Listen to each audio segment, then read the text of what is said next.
Donc place maintenant à notre quatrième question de cet exercice sur le climatiseur. Donc je crois qu'on a fini avec le climatiseur. Maintenant on passe, c'est pas qu'on a fini avec le climatiseur, mais on va passer aux choses qu'on a déjà vues, c'est-à-dire la représentation dans un diagramme PV, l'expression des quantités de chaleur, etc. Donc on sort du domaine des machines. Bon, ça reste les machines, mais c'est juste des calculs maintenant. Donc les choses sont très simples maintenant. Très très simples. On a déjà vu ça. Donc il est dit de décrire brièvement les transformations du cycle. Bon, sachant que dans l'hypothèse d'un fonctionnement réversible de cette machine qui utilise un nombre n est égal à 2,6 mol de gaz parfait, à décrire brièvement les transformations du cycle. Eh bien, la machine de Carnot, donc on a déjà prouvé que cette machine qu'on utilise est une machine de Carnot. Bon, en utilisant bien sûr les données qu'on nous a données, les données, c'est-à-dire Q2 est égal à combien et W est égal à combien. Donc la machine de Carnot est un cycle d'itermes réversible composé de 2 adiabatiques et de 2 isothermes. Donc cycle de Carnot, c'est 2 adiabatiques et 2 isothermes. Alors, représenter ce cycle dans le diagramme PV en indiquant son sens. Donc, on a dit qu'on a 2 adiabatiques et 2 isothermes.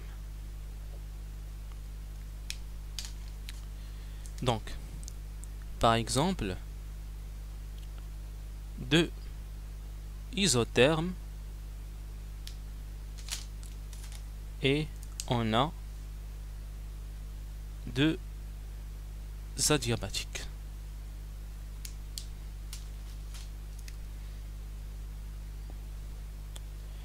Voilà, donc ça c'est le cycle de Carnot. Il est composé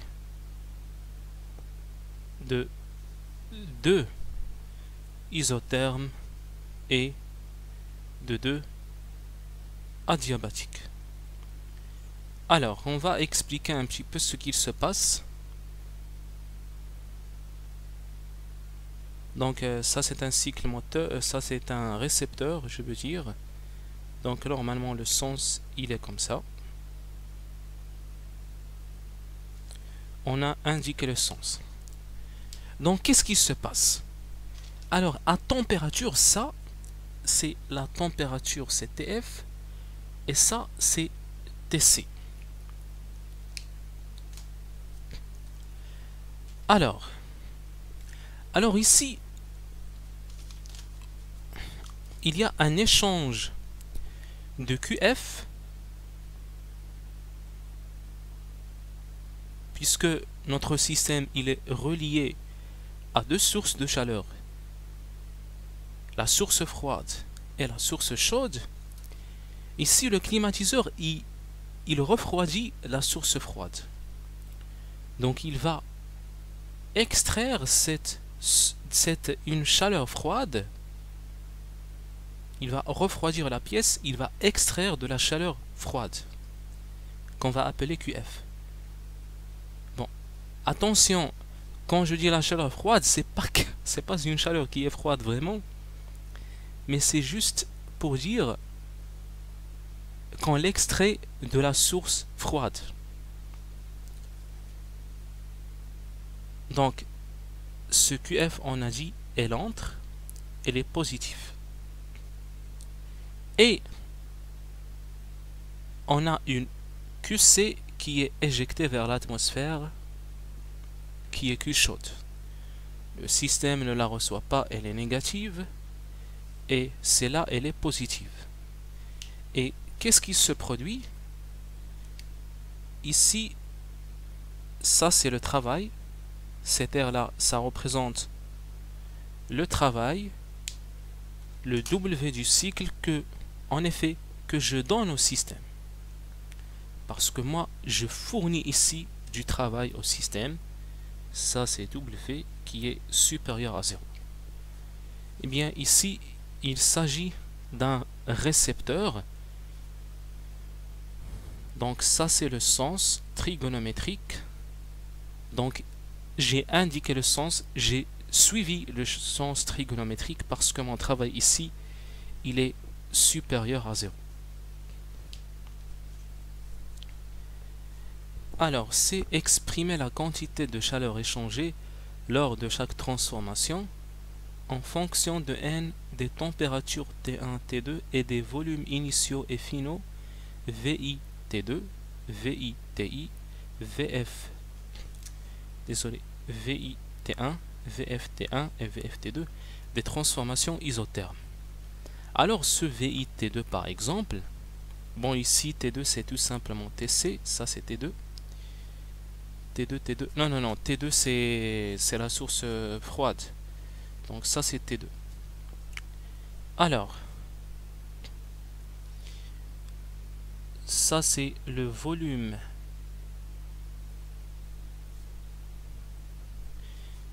initial à température T2. Ça c'est le volume final à température T2. Ça par exemple, ça c'est le volume, donc voyez-vous bien, c'est le volume initial, parce que là je commence, c'est le volume initial à la température T1. Pourquoi j'ai dit que ça c'est le volume initial à la température T2? Parce que vous voyez le sens comment il est. Et ici normalement c'est le volume final à température T1. J'espère bien que vous voyez bien les choses. Donc la quantité de chaleur lors de chaque transformation. Alors on va commencer par la transformation isotherme. Donc je vais appeler par exemple ce point là, je vais l'appeler A, ce point B, ce point C et ce point D. Il faut savoir que Q du cycle est égal Q AB plus QBC plus QCD plus QDA.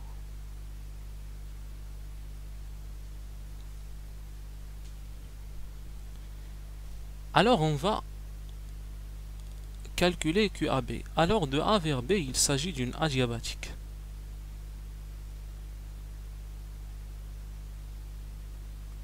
Adiabatique implique que QAB est égal à 0. Je passe à QCD.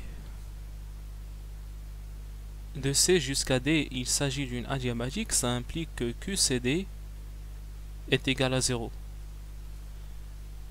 Pour ce qui concerne l'isotherme, Q de D vers A, de D vers A, il s'agit d'une isotherme, d'une transformation isotherme. G delta Q est égal, je vais utiliser, j'ai un gaz parfait, donc CVDT plus LDV, puisqu'il s'agit d'un gaz parfait, ce L est égal à P, dans le cas d'un gaz parfait. Donc pour un gaz parfait, L est égal à P. Ici, il s'agit d'une transformation qui est isotherme, donc dt il est nul. Donc delta Q est égal à tout simplement PdV.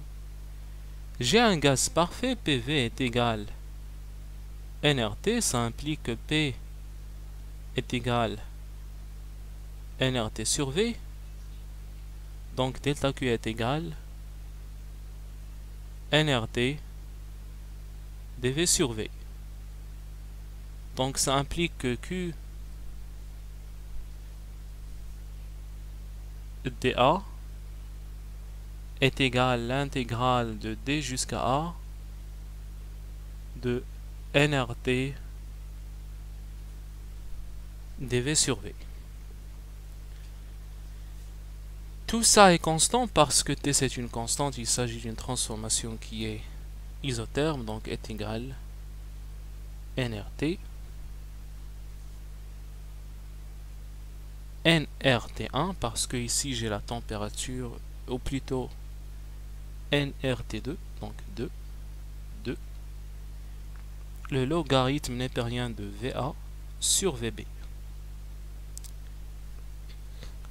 Ici, ce VA, c'est V final à température T2.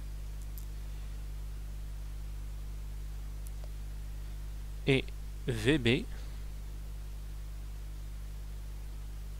est-ce que j'ai écrit ici VB? C'est VD.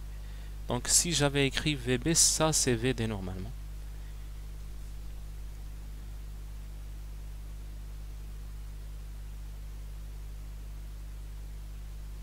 Donc VD, c'est V initial à température T2. Donc ça c'est QDA.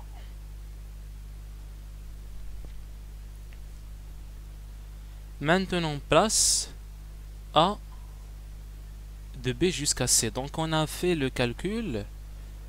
Je vais dire que de B jusqu'à C. Donc de même, QBC va donner, ici j'avais T2, ici j'ai T1, je vais faire ici nRT1.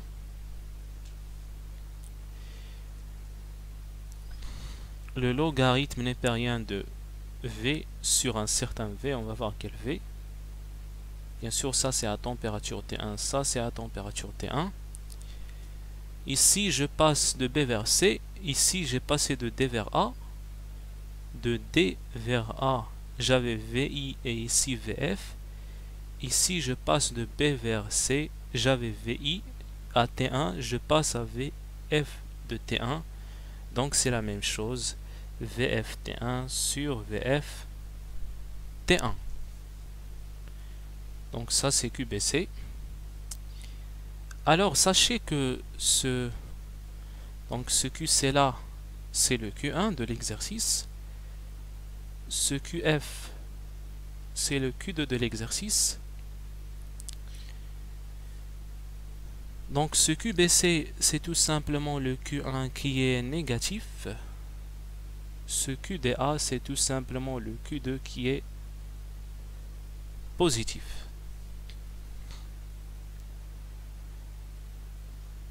Donc voilà, donc on a donné les expressions de ces chaleurs-là. Alors, il est dit d'en déduire les valeurs des taux de compression et de détente, rapport V final divisé par V initial pour les deux transformations isothermes.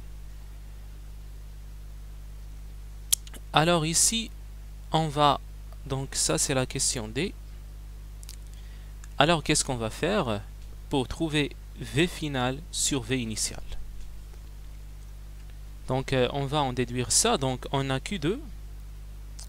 On a trouvé que Q2 est égal à nRT, le logarithme népérien de V final à la température T2, sur V initial à la température T2. Donc, ici, on a fait... Donc là, il s'agit d'une détente. Donc ce taux-là, donc c'est le taux de détente.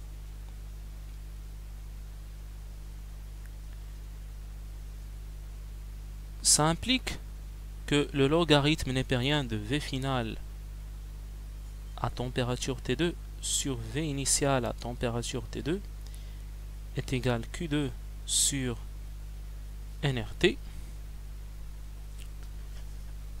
Donc, ce qui implique que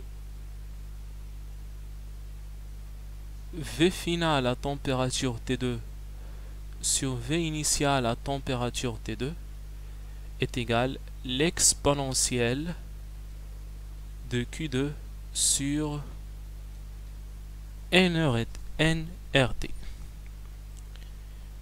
Alors, on fait l'application numérique. Bon, ici, nR T2, désolé, donc T2. Alors on fait l'application numérique et on trouve que V final à température T2 sur V initial à température T2 est égal à tout simplement 10. Donc c'est un taux de détente. Donc pour l'autre, de même, V final à température T1 sur V initial à température T1 est égal à l'exponentielle de Q1 sur nRT1. Application numérique, on trouve 0,1. Donc on trouve 0,1 ici. Voilà. 0,1. Donc c'est tout pour cet exercice. J'espère que... Bon, il est assez simple, il est très simple. J'espère que c'est clair. Merci pour votre très grande attention.